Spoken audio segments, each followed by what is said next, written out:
how to log into Sweat Wallet account. Hey everybody, welcome back to our channel.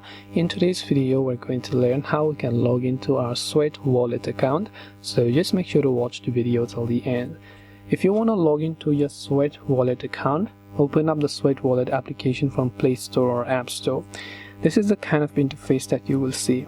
Now first you can actually log in with Sweatcoin, which is a separate app, or you can log in with a secret phrase. If you go to more login options, you can select I have an activation email, or you don't have an activation email. You can also log in without an activation email. So just depending upon what you want to do, it will require you to download the Sweatcoin wallet app, or you can log in using a secret phrase over here by simply inputting a secret phrase which is in 12 words, and the word order is important, and there should be a single space between the words. And once you've done that, you can tap on the login option, or as you said, you can also log in using the Sweatcoin application, as you can find over here by tapping on the login to my account option.